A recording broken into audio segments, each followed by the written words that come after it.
Hello, my name is Amanda, and welcome back to Celebstrology. Oh my gosh, cool. So, today, as I'm sure you can tell by the title, I wanted to talk about the relationship between Bill Hader and Rachel Bilson through an astrological lens. Okay, so let's start with Bill, who is, what else? A Gemini! Of course. Geminis. Chatty, charming, communicative, and they like things they can understand. They like to be in the mind, right?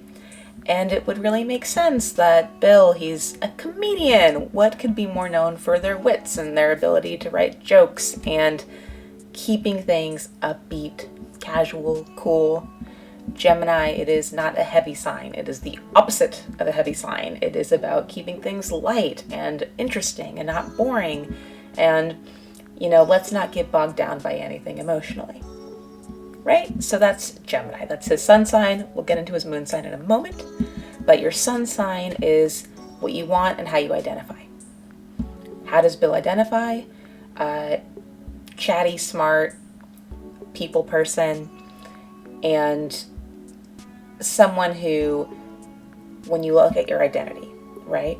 If you are a fire sign, who I am, why that's my dreams, my passions, my projects. If you are an earth sign, who am I? That is, you can see who I am. It's my stuff, it's my living space, it's my body. It's, what kind of question is that? Water signs, who I am, well, I might not be saying, the exact right thing, but I'm saying it with my heart. Right? Who I am is my feelings, my emotions, my sincerity, my soul. And then you got air signs, which Bill's an air sign, Gemini.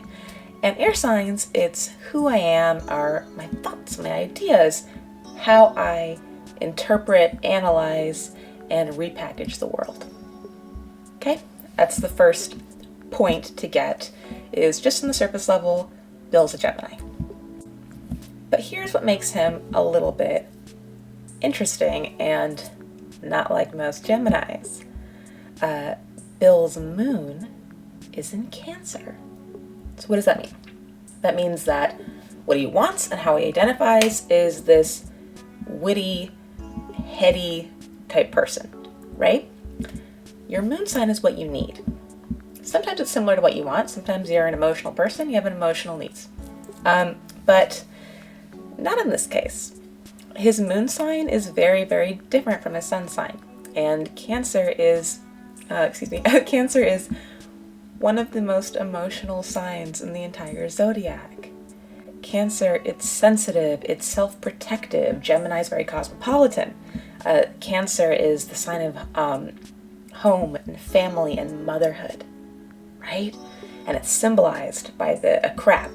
It's going to get really important when it comes to Rachel, by the way. You got to understand Cancer, especially in moon and Cancer. So Cancer, it's symbolized by a crab. So you think of a crab and you got these big old claws, right? And it's because crabs, and thus Cancers, they can move side to side very quickly. They can't go forward very fast though, because they've got these big claws in the way. So what's the way they go really quickly? They retreat. They scurry back into their selves, their private life, their home sphere. It's a very, very self-protective sign. Thus the shell. And it's one of those signs when you talk about, I'm my own worst enemy, I sabotage, blah, blah, blah. It does kind of get in its own way because it's so, it's sensitive. And it reacts to that by being protective. Or maybe I should say it compensates for its hypersensitivity by retreating, being self-protective, and it's a little bit of, when you look at the water signs, Scorpio, it's just guarded. Pisces, it's, oh my gosh, there's no barrier between you, me, and the world. Here's everything, here's my heart and my sleeve. Cancer, it's not as guarded as Scorpio, but instead it just runs away. And it's probably the moodiest of the water signs, if that makes sense. It's like, oh, I want to be sensitive and I want to reach out and I want to connect. And oh my gosh, now I'm scared and I can't handle this and I need to go back inside. So where does Rachel play into this? Does Rachel fulfill this? Does Rachel relate to this? At first, I thought it was kind of a strange combination because, besides I didn't even know they were dating until I asked one of my friends who should I review next. Rachel's a Virgo, and that's not a sign you would traditionally pair with the Gemini. So, one, Virgo's an earth sign, right? It's more grounded. It's not as fun and chatty and in its mind as a Gemini is. It doesn't have that mental energy. And two, they're both hypercritical. They're both ruled by Mercury, so they're both ruled by the planet of communication and criticism. Gemini criticism is, oh my gosh, how am I coming across? Do people like me? Am I understanding this social environment? And Virgo criticism is, am I doing it right? Are all my ducks in a row? Am I dotting my I's and crossing my T's? So when you have two people that are, it's kind of like, who's steering the ship? You know what I mean? They're both very, very internal signs. These are both in their head kind of signs. And they're both flexible, adaptive signs. You know, I want to incorporate this and I want to adjust around things. But it's, what are you adjusting around? You know, you get to say they're adjusting around each other. So how can two signs that are so neurotic, how do they find each other? How can they get along? Well, what's very, very interesting about Rachel is that her moon sign is also in Cancer. So even though they're sun signs, what they want may be very different. This Gemini man, this Virgo woman, their needs are exactly the same. They both are really sensitive, and they both actually probably have a lot thinner skins than we would think, especially for a comedian and an actress. And so when you have two moons in Cancer together, it kind of feels like, oh my gosh, no one else understands me, no one else cares about me. Where's that tenderness, that sensitivity? And if this is a successful relationship, I would assume there's a lot of love there and a lot of care there, because that's a very, very, very sensitive moon sign to have, and it's emotional, and it needs someone who is okay with being emotional on a regular basis. So when you first look at these two, you might think, oh my gosh, what kind of couple is this? A Gemini and Virgo? It's like a neurotic central. Or at the very least, that just sounds like a whole lot of think first, feel later.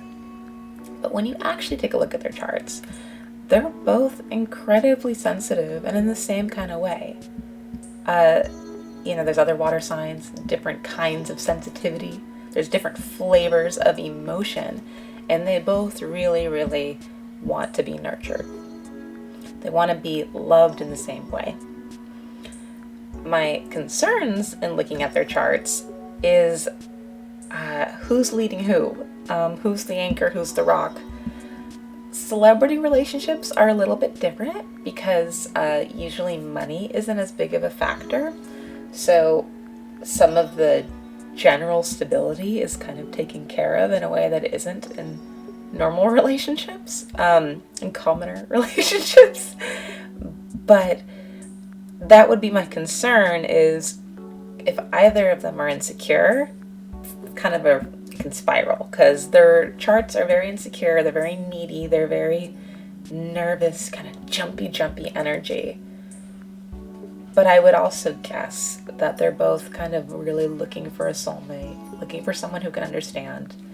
And to be honest, when I saw this pairing at first, I was like, I don't know if that's really going to last. And now that I see their charts now that I'm looking at their charts a little bit closer, I actually think maybe this is a sweet couple, and maybe their their surface, I don't know the rising sides, but who they present themselves to the world is actually very different than their relationship world. And I don't know about, I don't know them, and I don't know about its potential to be pragmatic, but there's definitely potential to be fulfilling and emotionally resonant and connected, and with their moons in Cancer, that's all they really want. So, on that note, you've been watching Celebstrology, and thank you so much.